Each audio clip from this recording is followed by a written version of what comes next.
Welcome back, you guys. I hope your day's been going well, and I hope you're ready for this weekend because we start this particular weekend off on some very positive and uplifting news because finally this takeover saga is nearing its end.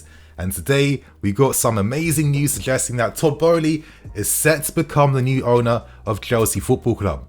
Next season it's really looking like BOEHLY's Blue Boys, and in today's video I'm going to discuss and share my reaction on this massive news, as well as some shock bidding news that came up this afternoon, and the fact that Real Madrid just can't get Reece James out of their heads. So I hope you guys enjoyed today's video. Smash the like button, and smash the like button and comment in particular if TODD BOEHLY was your favourite to take over from Roman. Before we continue on, I need to get one big plug out of the way first. Today's video is brought to you by friends of the channel in OneFootball. Now, OneFootball for me, if you're a football fan, is that #1 app to have on your phone because you are getting all your football needs, wants and information literally in a very convenient package on your phone.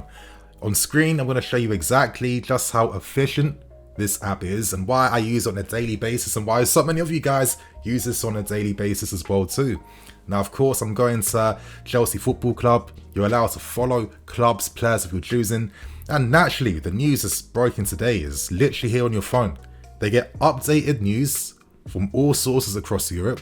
So you really do read a lot of surprise stories that a lot of times you're not really seeing in like normal publications. So, and of course, naturally everything's dominated today by, the positive news surrounding TODD BOEHLY. But of course, there's a lot more things you can do with the app.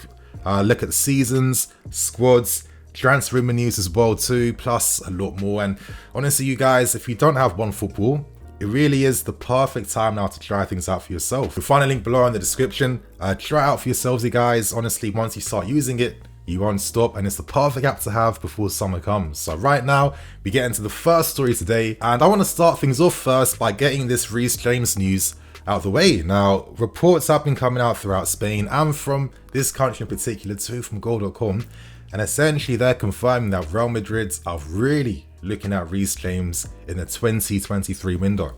Now, the reason behind why they're going for next year instead of this summer is because then next year Reece will have 2 years left on his deal.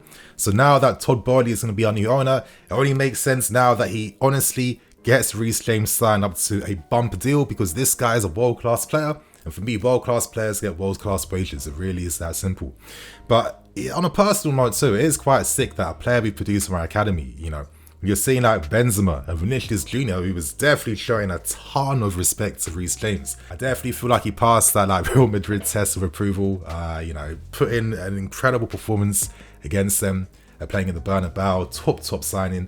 And a part of me can kind of understand why Madrid would want him. I mean, can you imagine Reece James putting crosses inside the box of Benzema? That would just be out of this world, and that would be a cheat code down the flanks. Real Madrid see Reece James as the long-term success to Carvajal, and they're hoping that he signs alongside a lot of the world's best young, world-class talents. That's Mbappe, that's Tchouaméni. Real Madrid are really looking to, create a dynasty for the next few years now. But I guess all I can hope for is that this will never ever happen. We have to make sure that we get him signed up to a new deal. If he has to become the captain, so be it. Reece James definitely gives off captaincy vibes, and just seeing his progression from the field now, just seeing how utterly composed and how easy he is on the field, anywhere on the field. For me, he's reached like a new level this season. Like, his development over these past few seasons has just been so rapid. I haven't seen a player become this good in such a short amount of time. Testament to James, his family as well too, who have been very supportive throughout his career. But for me, all we have to do now, get him a new deal and supplement him down the right hand side with a top quality right winger, please. I saw Eden Hazard have no one on the left hand side for that nearly 10 years. We can't do that again. Yeah, let's do things right. So right now, that's Reece James news out the way.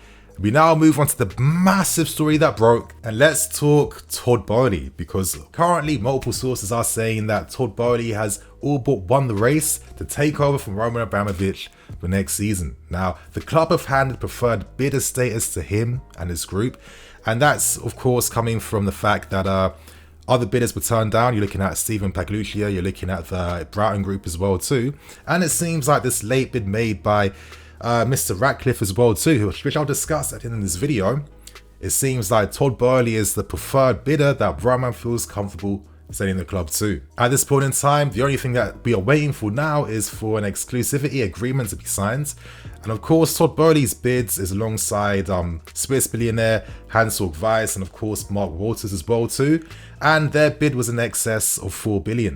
Now, when you break down the structure of this news, essentially 1.5 billion has been pledged towards development costs for a stadium and towards the club as well. So that's going to involve like the women's team, the youth team, structures, etc, etc. And for the rest of the 2.5 billion, of course, that was the valuation that had to be met by Reign to be able to even entertain trying to buy the club. Of course, though, to get to the next stage, to really officially confirm the news as TODD BOEHLY being officially, our new owner, all we have to wait for now is the UK government to give approval. So this normally takes between 10 days to 2 weeks. And, the owners and directors have to pass the test first before they can, of course, get that confirmation that they need. And then once that's done, you guys, the government will handle the money from the sale and issue an operating license will then officially end these sanctions that we've been imposed with. And, TODD BOEHLY's bids in the end, I think, was very fair. Essentially, he planned to split voting rights among the investors. We do know that 66% of this bid is owned by Clear Lake Capital. Of course, a bid of this size only makes sense that you're going to get back a sale alongside the payments. But still, though, the key thing is 1 billion was a minimum guaranteed, which Rahman wanted to see to be further invested into the club. And this will be invested over 10 years. So let's hope that during this time, next 10 years, a lot's going to happen in our football club. Potentially, we will be seeing a new stadium. I'm hoping that those original plans that we saw a few years back with the Coliseum, wow, does that look incredible. Wow, does that look beautiful. That would be just so iconic. But, the soaring prices and costs kind of rule things out. Who knows what could happen now in the market today? Let's see. But for me personally, I'm very happy by this news. TODD BOEHLY for me was the main man that I wanted to see.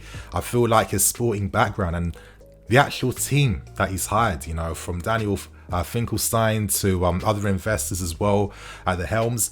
I feel like he has practice and experience and he knows exactly what to do to build sporting success and also find financial success that kind of coincide together. It's not like an either-or situation. You need to get the money, you need to have the success from the team. And he understands that. And that is something that he has built with the LA Dodgers. I mean, they have an incredible team. They sign incredible talents as well too. It's a very efficient way of spending big. And of course, it brings a guarantee of getting guaranteed success to come into the team to really help take things to the next level. I mean, we've seen the benefits that Liverpool have received from this type of transfer strategy. And this is one area we've definitely struggled. I mean, after we spent 100 million on Lukaku, you're guaranteed to think that we are going to have a title challenge this season. Who would have thought that by the end of the season, Lukaku is not even in the team and he's not even really used like that to begin with. So, I'm sure TODD BOEHLY and his team and his group, they know exactly what has to be done. I'm going to just talk even more about this over the next few days as well. Tomorrow, I'm going to be releasing another video on things that TODD BOEHLY has to get done, the 5 most important things.